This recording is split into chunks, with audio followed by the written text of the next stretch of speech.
So ഈ 2026 ഈ ഒരു ഐഫോൺ 14 പ്രോ ഞാൻ കയ്യിലെടുക്കുമ്പോൾ എനിക്ക് വല്ലാത്തൊരു പ്രീമിയം ഫീലാണ് കിട്ടുന്നത്. കാരണം ഒരു പ്രോ മോഡലിൽ തന്നെ എല്ലാവരുടെയും ഓൾമോസ്റ്റ് ഫേവററ്റ് ആയിട്ടുള്ള ഒരു ഫോണാണ് ഈ ഒരു ഐഫോൺ 14 പ്രോ എന്ന് പറഞ്ഞാൽ. സോ ഇപ്പോൾ ഈ ഒരു ഫോണിന് ക്യാമറയുടെ ക്വാളിറ്റി എങ്ങനെയുണ്ട്, അല്ലെങ്കിൽ ഇനി അങ്ങോട്ട് ഈ ഒരു ഫോൺ യൂസ് ചെയ്യുന്നതിൽ എന്തെങ്കിലും ഇഷ്യൂസ് ഉണ്ടോ, അല്ലെങ്കിൽ ഇനി പുതിയതായിട്ട് ഈ ഒരു ഫോൺ സെക്കൻഡ് ഹാൻഡ് മാർക്കറ്റിൽ നിന്ന് മേടിക്കുന്നത് ഒരു നല്ല കാര്യമായിരിക്കുമോ, എല്ലാ കാര്യങ്ങളും നമ്മൾ ഈ ഒരു വീഡിയോയിൽ കവർ ചെയ്യുന്നുണ്ട്. സോ വീഡിയോ നിങ്ങൾക്ക് തീർച്ചയായിട്ടും യൂസ്ഫുൾ ആയിരിക്കും. വീഡിയോ ഇഷ്ടപ്പെടുകയാണെങ്കിൽ തീർച്ചയായിട്ടും ചാനൽ സബ്സ്ക്രൈബ് ചെയ്ത് സപ്പോർട്ട് ചെയ്യുക. സോ നമുക്ക് ഡയറക്റ്റ് വീഡിയോട്ട് പോകാം. സോ ഞാൻ നേരത്തെ പറഞ്ഞ പോലെ തന്നെ ഈ ഒരു ഫോൺ നമ്മൾ കയ്യിലെടുക്കുമ്പോൾ ഒരു വല്ലാത്തൊരു പ്രീമിയം ഫീലാണ് കിട്ടുന്നത്. ഈ ഒരു ഫോണിൻ്റെ ഡിസൈൻ അതുപോലെ അല്ലെങ്കിൽ ബിൽറ്റ് അതുപോലെയാണ് ആപ്പിൾ കൊടുത്തിട്ടുള്ളത്. സ്റ്റെയിൻലെസ് സ്റ്റീലിലാണ് ഈ ഒരു ഫോണിൽ കൊടുത്തിട്ടുള്ള ഫ്രെയിം എന്ന് പറഞ്ഞാൽ. സോ സ്റ്റെയിൻലെസ് സ്റ്റീൽ ആയതുകൊണ്ട് തന്നെ നമുക്ക് കാണുമ്പോൾ തന്നെ ഒരു പ്രത്യേക ആ ഒരു പ്രീമിയം ഫീൽ നമുക്ക് കാണുമ്പോൾ തന്നെ കിട്ടുന്നുണ്ട്. സ്റ്റെയിൻലെസ് സ്റ്റീൽ ആയതുകൊണ്ട് തന്നെ വേറൊരു ഇഷ്യൂ എന്താണെന്ന് വെച്ചാൽ അത്യാവശ്യം സ്മച്ചസും കാര്യങ്ങളും ഫിംഗർ പ്രിൻ്റൊക്കെ ആ ഒരു സൈഡിലെ ഫ്രെയിമിലും കാര്യങ്ങളൊക്കെ പറ്റുന്നുണ്ട്.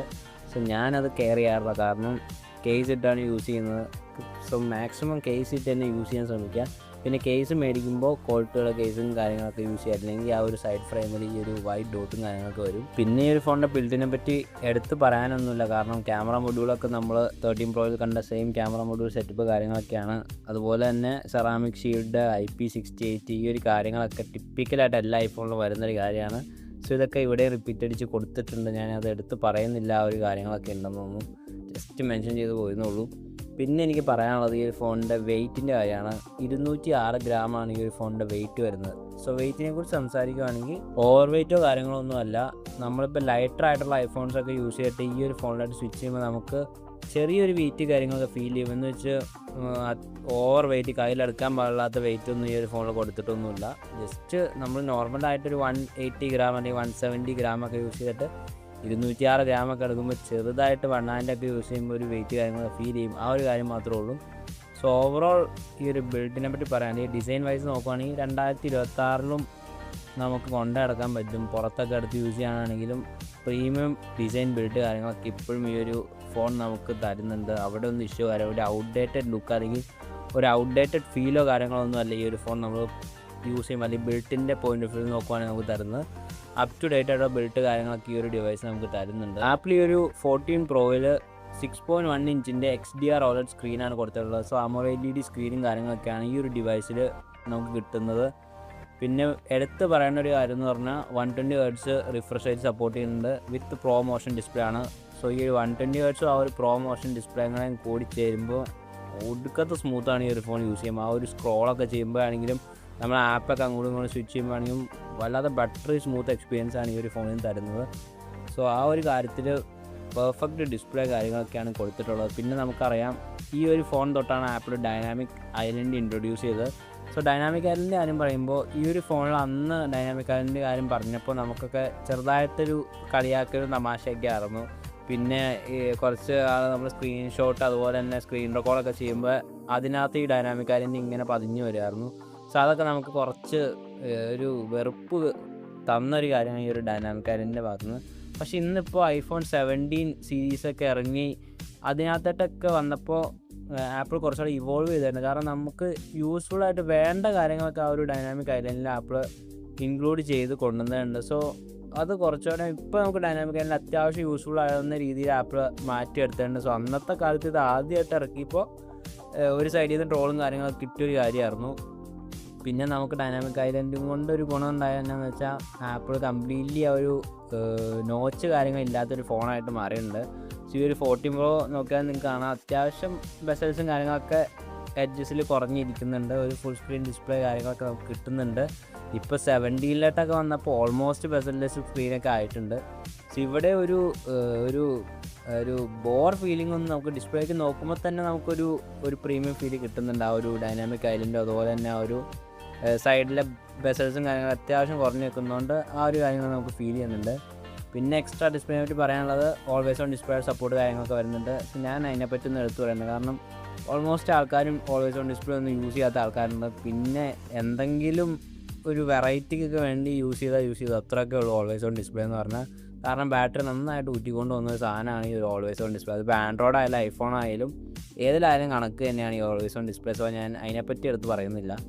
പിന്നെ ബ്രൈറ്റ്നസിൻ്റെ കാര്യം പറയുകയാണെങ്കിൽ ഔട്ട്ഡോർ വിസിബിലിറ്റി അത്യാവശ്യം ഓക്കെയാണ്.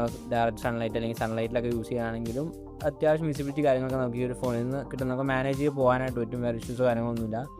ഡിസ്പ്ലേയുടെ പെർഫോമൻസ് ആയിട്ട് വരികയാണെങ്കിൽ എന്നും പറയുന്ന പോലെ തന്നെ മൾട്ടിമീഡിയ എക്സ്പീരിയൻസ് അല്ലെങ്കിൽ ഡിസ്പ്ലേ നിങ്ങളൊരു മൂവി എക്സ്പീരിയൻസ് ചെയ്യാനായി യൂട്യൂബിൽ വീഡിയോ കാണാനാണെങ്കിലും പെർഫെക്റ്റ് അടിപൊളി വിഷ്വൽ ക്വാളിറ്റി നിങ്ങൾക്ക് ഈ ഒരു ഫോണിൻ്റെ ഡിസ്പ്ലേയിൽ നിന്ന് കിട്ടുന്നുണ്ടാവും. അപ്പോൾ നെറ്റ്ഫ്ലിക്സിൻ്റെ കാര്യം പറയുകയാണെങ്കിൽ ഡോൾബി വിഷൻ സപ്പോർട്ടൊക്കെ ഈ ഒരു ഫോണിൽ നമുക്ക് കിട്ടുന്നുണ്ട്. സോ അടിപൊളിയായിട്ട് നിങ്ങൾക്ക് നെറ്റ്ഫ്ലിക്സിലെ കണ്ടൻസും കാര്യങ്ങളൊക്കെ ആസ്വദിക്കാനായിട്ട് പറ്റും. സോ ഇതൊക്കെയാണ് ഡിസ്പ്ലേനെ പറ്റി പറയാനുള്ളത്. അന്ന് ആ ഒരു 2022 എന്താണോ ആ ഒരു ഫ്രഷ് ഫീൽ നമുക്ക് കിട്ടിയിട്ടുണ്ടായിരുന്നത്, ആ ഒരു ഫ്രഷ് ഫീൽ തന്നെ ഈ 2026 ആയപ്പോഴും ഈ ഒരു ഫോണിൻ്റെ ഡിസ്പ്ലേ തരുന്നുണ്ട്. കിടിലം പെർഫോമൻസാണ് ഡിസ്പ്ലേ സൈഡിൽ നിന്ന്.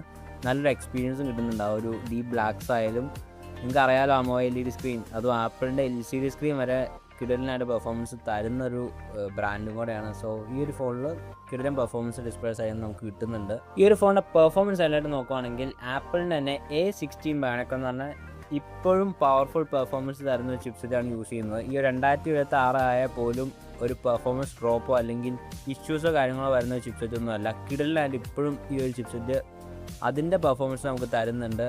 പിന്നെ പോരാത്തതിന് അതൊരു പ്രോ മോഡൽ ഫോൺ ആയതുകൊണ്ട് തന്നെ ആ ഒരു പ്രോ ഡിവൈസിന് വേണ്ടി തന്നെ ഒപ്റ്റിമൈസേഷനും പരിപാടികളൊക്കെ ചെയ്തിട്ടുണ്ട്. സോ കിടിലൻ പെർഫോമൻസ് ഈ ഒരു ഫോണിൻ്റെ ചിപ്സെറ്റ് നമുക്ക് തരുന്നുണ്ട്.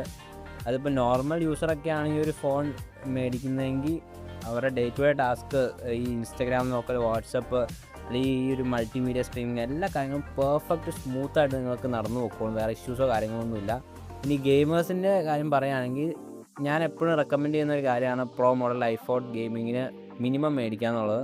സോ ഈ ഒരു ഫോൺ നിങ്ങൾക്ക് ഈസിലി ഗെയിമിംഗ് പർപ്പസിന് യൂസ് ചെയ്യാം. അതിപ്പോൾ ഹൈ എൻഡ് ഗെയിമിംഗ് ആയാൽ നിങ്ങൾക്ക് കിടിലനായിട്ട് ഈ ഒരു ഫോണിൽ ചെയ്ത് പോകാനായിട്ട് വരും. വേറെ ഇഷ്യൂസോ കാര്യങ്ങളൊന്നുമില്ല. സോ ഓവറോൾ നമുക്ക് കിടിലൻ പെർഫോമൻസ് ഈ ഒരു ഫോണിൻ്റെ ചിപ്സെറ്റിൻ്റെ സൈഡിൽ നിന്ന് ഈ ഒരു 2026 തരുന്നുണ്ട്. ഗെയിമിംഗ് ആയാലും അല്ലെങ്കിൽ നോർമൽ യൂസിങ് ആയാലും എല്ലാത്തിനും പെർഫെക്റ്റായിട്ട് ഒത്തുപോകുന്ന ഒരു ഡിവൈസ് തന്നെയാണ് ഈ ഒരു iPhone 14 Pro.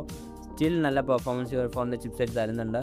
ഇനി ഒരു ഫോണിൻ്റെ സോഫ്റ്റ്വെയർ വേർഷൻ അല്ലെങ്കിൽ iOS വേർഷനായിട്ട് നോക്കുകയാണെങ്കിൽ iOS 26 സപ്പോർട്ടും കാര്യങ്ങളൊക്കെ ഉണ്ട്. ലേറ്റസ്റ്റ് iOS 26 ഈ ഒരു ഫോൺ ഇപ്പോൾ റൺ ചെയ്യുന്നത്. പിന്നെ പറയാനുള്ള കാര്യം എന്ന് പറഞ്ഞാൽ ഫ്യൂച്ചർ അപ്ഡേറ്റ്സും കാര്യങ്ങളൊക്കെ തീർച്ചയായിട്ടും നിങ്ങൾക്ക് iOS അപ്ഡേറ്റ്സും കാര്യങ്ങളൊക്കെ കിട്ടുന്നുണ്ടാവും. സോ ഫ്യൂച്ചർ അപ്ഡേറ്റ്സും കാര്യങ്ങളൊക്കെ സെക്യൂർഡാണ്. സോ അതോർത്തൊന്നും നിങ്ങൾക്ക് എടുക്കാതിരിക്കേണ്ട, കാരണം ഫ്യൂച്ചർ അപ്ഡേറ്റ്സ് തീർച്ചയായിട്ടും ഈ ഒരു ഡിവൈസ് കിട്ടുന്നുണ്ടാവും. ഇനി പറയാൻ പോകുന്ന ഈ ഒരു ഫോണിൻ്റെ ക്യാമറയെ പറ്റിയാണ്. സോ ഒരു പ്രോ മോഡൽ iPhoneൽ നമ്മൾ എല്ലാവർക്കും മെയിനായിട്ടും വേണ്ട ഒരു കാര്യം ക്യാമറ പെർഫോമൻസ് അല്ലെങ്കിൽ വീഡിയോ ക്വാളിറ്റി എന്തോരം ഉണ്ട് അല്ലെങ്കിൽ എത്രത്തോളം പെർഫോമൻസ് ഈ ഒരു ഫോണിൻ്റെ ക്യാമറ സൈഡിൽ നിന്ന് തരാൻ പറ്റുന്നതാണ്. ഈ ഒരു ഫോണിൻ്റെ ക്യാമറ ആയിട്ട് വരികയാണെങ്കിൽ നമ്മൾ 13 Pro കണ്ട അതേ ഒരു ക്യാമറ മൊഡ്യൂൾ സെറ്റപ്പ് കാര്യങ്ങൾ, ക്യാമറ ഡിസൈൻ കാര്യങ്ങളൊക്കെ അങ്ങനെയാണ് അറേഞ്ച് ചെയ്ത് വെച്ചിട്ടുള്ളത്. വേറെ ഡിഫറൻസോ കാര്യങ്ങളൊന്നുമില്ല. ആ ഒരു സെയിം ക്യാമറ മൊഡ്യൂൾ കാര്യങ്ങളൊക്കെയാണ്. ഇനി ക്യാമറയെ പറ്റി പറയുകയാണെങ്കിൽ 48 മെഗാപിക്സലിൻ്റെയാണ് ഈ ഒരു ഫോണിൻ്റെ മെയിൻ സെൻസർ വരുന്നത്. സോ 13 Proയിൽ 12 മെഗാപിക്സലായിരുന്നു. 14 Proയിലോട്ട് വന്നപ്പോൾ ആപ്പിൾ ആ ഒരു മെയിൻ ക്യാമറയുടെ സെൻസറും കാര്യങ്ങളൊക്കെ ഇമ്പ്രൂവ്മെൻറ്റ് ചെയ്ത് അപ്ഗ്രേഡ് ചെയ്ത് 14 മെഗാപിക്സലിലോട്ട് ആക്കിയിട്ടുണ്ട്. സോ 48 മെഗാപിക്സലിൽ കൊണ്ടുവന്നതുകൊണ്ട് തന്നെ 13 Pro വെച്ച് കമ്പയർ ചെയ്യുമ്പോൾ ഫോട്ടോസിലും വീഡിയോസിലും അത്യാവശ്യം നമുക്ക് നോട്ടീസബിൾ ഇമ്പ്രൂവ്മെൻറ്റ്സും കാര്യങ്ങളൊക്കെ വിസിബിൾ ആണ്. പിന്നെ ബാക്കിയുള്ള ക്യാമറയെ പറ്റി പറയുകയാണെങ്കിൽ റിയർ ക്യാമറയിൽ 12 മെഗാപിക്സലിൻ്റെ അൾട്രാ വൈഡ്, അതുപോലെ തന്നെ ഒരു ടെലിഫോട്ടോ ലെൻസും 12 മെഗാപിക്സലിൻ്റെ കൊടുത്തിട്ടുണ്ട്. സോ ഫോട്ടോ ക്വാളിറ്റിനെ പറ്റി പറയുകയാണെങ്കിൽ കൂടുതൽ ഫോട്ടോസ് നിങ്ങൾക്ക് ഈ ഒരു ഫോൺ വെച്ച് എടുക്കാനായിട്ട് പറ്റും. ഞാൻ കംപ്ലീറ്റ്ലി സാറ്റിസ്ഫൈഡ് ആണ് ഈ ഒരു ഫോണിൻ്റെ ക്യാമറ അല്ലെങ്കിൽ ആ ഒരു 48 മെഗാപിക്സൽ ലെൻസ് വെച്ചുള്ള ആ ഒരു ഫോട്ടോസും കാര്യങ്ങളൊക്കെ. സോ ഞാനിവിടെ കുറച്ച് ക്യാമറ സാമ്പിൾസ് ഷെയർ ചെയ്യാം ഈ ഒരു 14 Proയിലെടുത്ത്. സോ നിങ്ങൾ കണ്ടിട്ട് എങ്ങനെയുണ്ട് ഫോട്ടോസും കാര്യങ്ങളൊക്കെ നിങ്ങൾക്ക് ഇഷ്ടപ്പെടുമോ താജസും കമൻറ്റ് ചെയ്യുക. സോ ഇതൊക്കെയാണ് ഈ ഒരു ഫോണിൽ എടുത്ത ഫോട്ടോസും കാര്യങ്ങളൊക്കെ. സോ കാണുമ്പോൾ തന്നെ നമുക്ക് ആ ഒരു കോൺട്രാസ്റ്റ് കാര്യങ്ങൾ, നിങ്ങൾ വീഡിയോ ക്വാളിറ്റി എങ്ങനെ ഇട്ടാണ് കാണുന്നതെന്ന് എനിക്കറിയില്ല. അത്യാവശ്യം നിങ്ങളൊരു 4K ഇട്ട് കാണാൻ നോക്കുകയാണെങ്കിൽ നിങ്ങൾക്ക് ആ ഒരു ഫോട്ടോസിൻ്റെ ക്വാളിറ്റി കാര്യങ്ങളൊക്കെ വിസിബിൾ ആയിരിക്കും.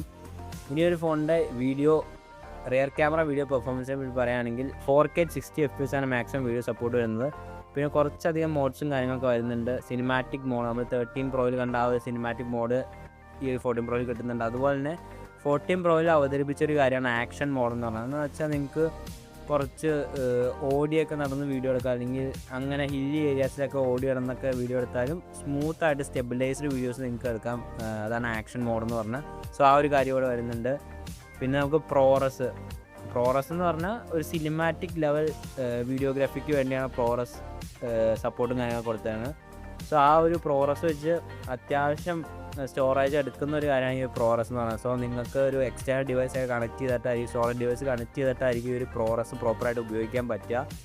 സോ നിങ്ങൾക്ക് ആ ലെവലിൽ സിനിമാറ്റിക് ലെവലിലൊക്കെ വീഡിയോസ് എടുക്കണമെങ്കിൽ എക്സ്റ്റേണൽ ഡിവൈസ് അല്ലെങ്കിൽ സ്റ്റോറേജ് ഡിവൈസ് കണക്ട് ചെയ്ത പ്രോറസിൽ തീർച്ചയായിട്ടും എടുക്കാൻ പറ്റും. അവിടെ നിങ്ങൾക്ക് ഫുള്ള് ആ ഒരു ISO, ഷട്ടർ സ്പീഡ്, എല്ലാ കാര്യങ്ങളും നിങ്ങൾക്ക് കസ്റ്റമൈസ് ചെയ്യാം. നിങ്ങളുടെ പ്രിഫറൻസിനനുസരിച്ച് സെറ്റ് ചെയ്തിട്ട് നിങ്ങൾക്ക് വീഡിയോസും കാര്യങ്ങളും ഷൂട്ട് ചെയ്യാം.